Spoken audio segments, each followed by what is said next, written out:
Tema iman, pengharapan, dan kasih. 21, hidup dan mati dikuasai lidah.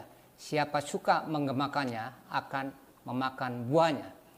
Inilah saudara landasan utama kita menuju kehidupan yang berhasil untuk menghadapi krisis adalah iman dulu.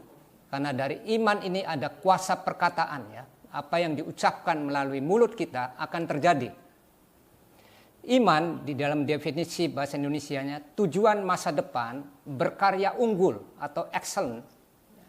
Jadi kita mempunyai satu tujuan visi untuk menghasilkan karya yang unggul atau excellent yang ditentukan oleh kita sendiri sekarang, tetapi seolah-olah sudah memilikinya, saudara, walaupun belum mendapatkannya.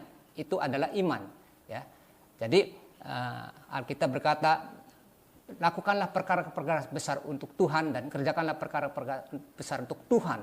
Jadi kalau bisa saudara memiliki iman yang besar, yaitu berkarya unggul atau excellent. Jangan iman yang kecil atau ecek-ecek gitu.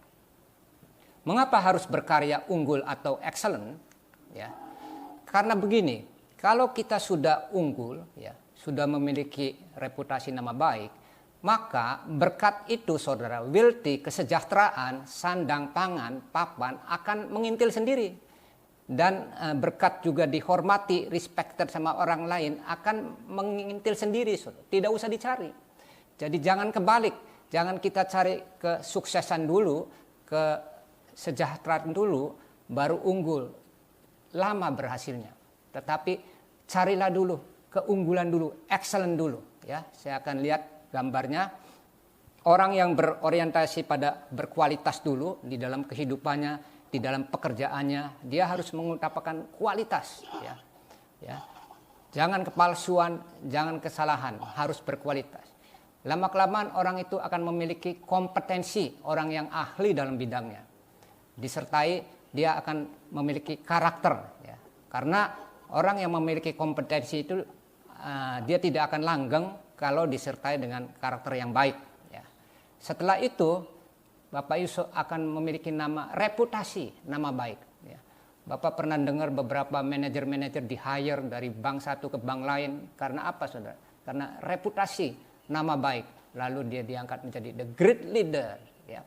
Tanpa reputasi, tanpa nama baik, tanpa karya baik, percepatan untuk naik jabatan, saudara, lambat sekali. Ya. Jadi itulah saudara urutannya ya. Target oriented iman adalah berkarya besar, unggul, excellent, pemenang, champion, dan menghasilkan buah tetap. Di dalam Wahyu 2 ayat 26 juga dianjurkan, dan barang siapa menang dan melakukan pekerjaanku sampai kesudahannya, kepadanya akan kukaruniakan kuasa atas bangsa-bangsa. Inilah tujuan iman kekristenan yang sejati, saudara. Iman menghasilkan buah ya, di dalam Yohanes 15 ayat 16. Bukan kamu yang memilih aku, tetapi akulah yang memilih kamu. Dan aku telah menetapkan kamu supaya kamu pergi dan menghasilkan buah. Dan buahmu itu tetap, supaya apa yang kamu minta kepada Bapa dalam namaku diberikannya kepadamu, saudara. Ya. Jadi sasaran iman ini minta kepada Bapa, tapi Bapa akan mengabulkan dengan catatan Anda harus menghasilkan buah. Ya, buah-buahnya tadi adalah excellent, unggul, pemenang. Ya, itulah, saudara. Tidak beriman, tidak berbuah. Ya. Matius 3 ayat 10. Kapak sudah tersedia pada akar pohon, dan setiap pohon yang tidak menghasilkan buah yang baik pasti ditebang dan dibuang ke dalam api. Inilah realitas hidup, saudara. Ya. Anda tinggal pilih berbuah, menjadi pemenang, menjadi unggul, atau tidak berbuah, menjadi pemalas, dilupakan orang. Ya. Itulah kehidupan. Ya. Unggul artinya memiliki kecerdasan kreatif lebih tinggi daripada orang lain, saudara. Ya. Nah, contohnya, ya, dalam dunia bisnis, ya, karena saya juga seorang pendeta, tapi saya juga pengusaha, saudara. Ya, kerja keras plus kreatif, saudara. Bukan sekedar kerja keras plus rutin. Ya. Ada seorang ibu jual kue Nagasari. Dulunya dia hanya dibungkus hanya satu saja, bahan daun saja, warna hijau. Harganya dijual murah 2.500, pakai gula pasirnya murah, pisangnya asal saja, polos satu warna. Ya. Setelah di coaching, bungkusnya dirubah dari hijau menjadi plastik warna bening, transparan, ya, berupa warna pink strawberry, warna hijau pandan, warna putih vanila, dan warna coklat. Gula pasirnya berkualitas, pisangnya berkualitas, harganya diroba 5.000 saudara. Ya. Akhirnya dia laku keras, ya, dan buka franchise di mana-mana. Inilah saudara, kerja keras plus kreatif, itu yang disebut unggul. Lawannya saudara, kerja keras plus rutin, yang disebut rata-rata, atau kita sebut P10, artinya pergi pagi, pulang petang, penghasilan pas-pasan, potong pinjaman, langsung pingsan saudara. Ya, jadi kita harus mengacu kepada kerja keras plus unggul saudara. Ya, di dalam struktur upgrade level identitas ada 3 susunan. Pertama adalah orang yang rusak total. Dia tahu aturan main. Kalau orang Kristen tahu aturan mainnya perjanjian lama sampai perjanjian baru. Ya. Kalau karyawan tahu aturan mainnya adalah SOP di perusahaan itu. Tetapi selalu dilanggar, ya, selalu diabaikan, hasilnya jadi 0, rusak total. Meningkat lagi ke level yang kedua adalah rata-rata. Tahu aturan main, tetapi dikerjakannya amatir, asal-asal saja, jadi hasilnya rata-rata, tidak kreatif saudara. Naik lagi Anda ke level unggul, excellent, extraordinary. Tahu aturan main, SOP, tapi dikerjakannya dengan kompetensi saudara. Ya, akhirnya hasilnya luar biasa. Ya, itulah saudara yang disebut unggul. Yang kedua, pengharapan. Di dalam Ibrani 6 ayat 19, pengharapan itu adalah sau yang kuat dan aman bagi jiwa kita yang telah dilabuhkan sampai ke belakang tabir. Sau berbicara tentang jangkar saudara. Ya. Jadi jikalau kapal kita berangkat dari Tanjung Priok menuju Surabaya, sampai Surabaya berlabuh dan jangkarnya ditanamkan di situ, di dalam perjalanan kita ini mengharapkan sesuatu yang aman saudara. Sehingga sampai Surabaya jangkarnya dilabuhkan dan tepat sesuai sasaran kita sampai tempat. Jangkar bicara firman Tuhan saudara, di dalam kehidupan. Patokan pengharapan orang Kristen adalah firman Tuhan. Ya, saudara yang kasih, pengharapan artinya perjanjian yang dibuat dari Tuhan kepada manusia melalui wahyu firman Tuhan atau Alkitab saudara. Di dalam bahasa Indonesianya perjanjian alias MOU artinya sebuah dokumen legal yang menjelaskan persetujuan antara kedua belah pihak. Ya.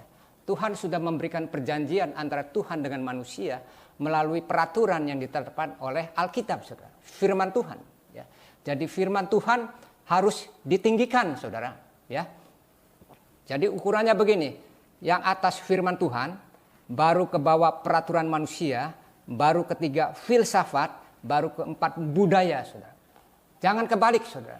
Karena Tuhan ingin ditinggikan saudara. Selama Bapak Ibu meninggikan firman Tuhan, peraturan firman Tuhan, tidak melanggar ke kanan ke kiri, maka saudara akan menghadapi krisis dengan tenang dan jangan takut. Ya. Seperti diuraikan dalam Yosua 1 ayat 8. Janganlah engkau lupa memperkatakan kitab Taurat ini, tetapi renungkanlah itu siang dan malam, supaya engkau bertindak hati-hati sesuai dengan segala yang tertulis di dalamnya, sebab dengan demikian perjalananmu akan berhasil dan engkau akan beruntung saudara. Saya akan buktikan dengan kisah Yusuf saudara. Ya. Kisah kehidupan Yusuf ini selalu meninggikan firman Tuhan. Selalu di depan Fir'aun dia selalu membela dan meninggikan firman Tuhan. Yang pertama, Yusuf berusaha hidup benar di hadapan Tuhan. Tidak bercacat celah dalam kekudusan. Yang kedua, Yusuf selalu berorientasi melakukan kehendak Tuhan, bukan kehendak manusia. Dan yang ketiga, Yusuf selalu berusaha meninggikan nama Tuhan. Walaupun lawan-lawannya banyak ya. Di dalam Kejadian 39 ayat 2 sampai 4 ayat 2 berkata, tetapi Tuhan menyertai Yusuf sehingga ia menjadi seorang yang selalu berhasil dalam pekerjaannya. Maka tinggallah ia di rumah tuannya orang Mesir itu. Setelah dilihat oleh tuannya bahwa Yusuf disertai Tuhan dan bahwa Tuhan membuat berhasil segala sesuatu yang dikerjakannya, maka Yusuf mendapat kasih tuannya dan ia boleh melayani dia kepada Yusuf. Diberikannya kuasa atas rumahnya dan segala miliknya diserahkannya kepada kekuasaan Yusuf. Itulah saudara kisah Yusuf. Ya. Yang terakhir adalah kasih. Ya. Kasih di dalam Roma 8 ayat 28 kita tahu sekarang bahwa Allah turut bekerja dalam segala sesuatu untuk mendatangkan kebaikan bagi mereka yang mengasihi Dia, yaitu bagi mereka yang terpanggil sesuai dengan rencana Allah. Ya. Tuhan akan membackup saudara, anak-anak Tuhan, dengan catatan saudara, bagi saudara yang mengasihi Tuhan dan melakukan kehendak Tuhan. Saudara. Jadi kalau saudara tidak mengasihi Tuhan dan tidak melakukan kehendak Tuhan, tidak akan di backup oleh Tuhan. Anda berjalan sendiri. Ya. Jadi kasih, mengasihi Tuhan dan melakukan kehendak Tuhan terlebih dahulu, ya, baru mengasihi sesama manusia. Jangan dibalik, saudara. Ya. Boleh orang-orang dunia, orang-orang humanis, silakan, dia hanya mengasihi sesama manusia saja. Silakan, tapi peraturan Alkitab, peraturan Tuhan adalah mengasihi Tuhan terlebih dahulu, memuliakan Tuhan terlebih dahulu, dan melakukan kehendak Tuhan. Ya. Baru mengasihi manusia, saudara. Ya. Mengapa harus mengasihi Tuhan dan melakukan kehendak Tuhan terlebih dahulu, saudara? Sebab manusia itu cenderung berbuat dosa, saudara. Yang pertama, dosa ketamakan atau disebut 3T. A. Harta. Orang pasti ingin punya sandang, pangan, papan yang berkecukupan. Ya.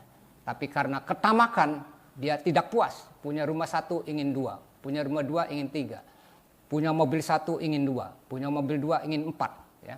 Sehingga timbul satu kecenderungan berbuat dosa untuk mencapai ketamakan itu. Ya. B. Tahta, pangkat, jabatan. Ya. Banyak orang menempuh jalur pintas dengan cara suap dan segala macam. Tapi firman Tuhan mengatakan dengan jalur kebenaran di bawah pimpinan Tuhan, maka dia akan selamat. Yang ketiga, ketamakan C, wanita. Biasanya kalau orang tidak beriman, saudara, hartanya banyak, kedudukannya tinggi, dia kawin lagi. Ya. Kawin kedua, kawin ketiga, kawin keempat. Itulah yang disebut cenderung dosa. Yang keempat adalah korupsi, saudara. Ya. Yang kelima adalah suap. Dan keenam adalah pembohong atau disebut markup, ya, roba kwitansi, segala macam. Keenam adalah penipu. Ya. Ketujuh adalah pemfitnah. Dan kedelapan adalah tidak adil. Jadi dia membela yang bayar. Pokoknya gua dibayar, gua bela. Yang salah gua bela, yang benar gua salahkan. Inilah dosa, saudara. Dan yang kedelapan adalah kejam, tidak memiliki kasih. Kenapa manusia cenderung berbuat dosa? Di dalam Roma 7 ayat 19 Paulus berkata, sebab bukan apa yang aku kehendaki yaitu yang baik yang aku perbuat, melainkan apa yang tidak aku kehendaki, yaitu yang jahat yang aku perbuat. Itulah saudara, sejak Adam dan Hawa jatuh pertama kali dalam dosa, sejak itu juga dosa Adam turunan hingga sekarang tercemar setiap manusia berdosa. Tapi puji Tuhan, karena anugerah Tuhan Yesus Kristus datang ke dunia memberikan anugerah keselamatan sehingga kita ditebus oleh Tuhan Yesus Kristus, diselamatkan dan menjadi anak-anak Tuhan. Kesaksian, saya akan memberikan kesaksian, saudara. Ya, ada satu orang anak Tuhan yang memimpin satu pekerjaannya berdasarkan Roma 8 ayat 28. Ya, dia bercerita kepada saya, Pak Gunadi, saya bersaksi. Seseorang ini adalah seorang wanita muda.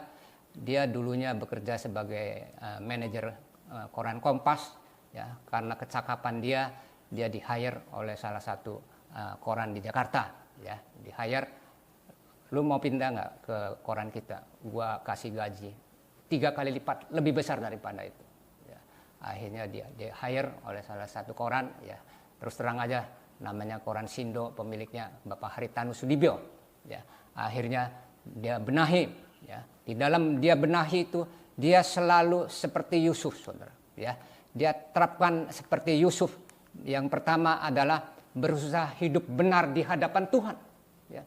Diajarkan kepada seluruh karyawannya supaya setiap pagi masuk jam 8 beribadah sesuai masing-masing. Ya.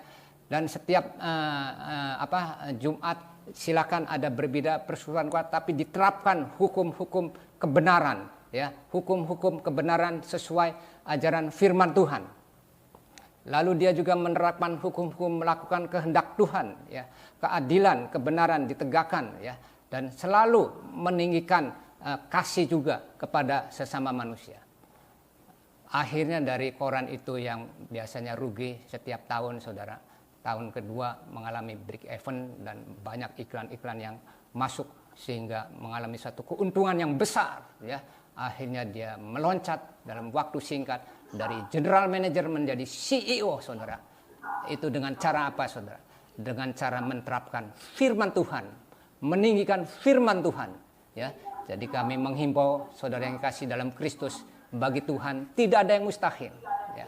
Dunia boleh bilang resesi, krisis ekonomi dan segala macam, tapi bagi Tuhan tidak ada yang mustahil. Dunia boleh bergoncang, tapi bagi kerajaan Allah tidak akan goncang dulu, sekarang, dan selama-lamanya. Itulah saudara, jangan takut untuk hadapi krisis, baik ekonomi, baik kesehatan, baik rumah tangga, hanya dengan meninggikan firman Tuhan di atas segalanya dan hanya berpegang teguh kepada firman Tuhan, yaitu untuk memberikan jalan hidup kita, penuntun hidup kita, kompas kehidupan kita sejati dari sekarang sampai selama-lamanya. Terima kasih, Tuhan Yesus memberkati.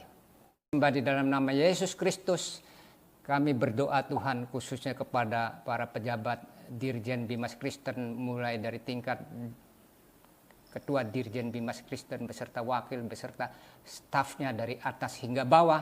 Engkau berikan hikmat, kuat kuasa Tuhan Yesus Kristus supaya hidup dipimpin dalam kebenaran, keadilan, dan kasih sesuai dengan firman Tuhan.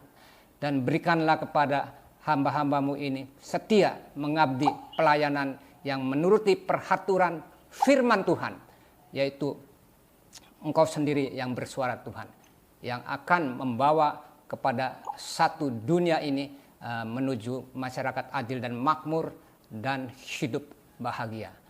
Kami juga berdoa Tuhan kepada pimpinan negara ini, Presiden Jokowi beserta menterinya. Engkau berikan hikmat marifat darimu Tuhan, sehingga negara Indonesia ini menuju masyarakat adil, makmur, aman, tentram, dan sentosa. Terima kasih Bapa, dalam nama Yesus kami sudah berdoa. Haleluya, amin. Sebelum kita menerima berkat, kita satu pujian. Ku kasih kau dengan kasih Tuhanku.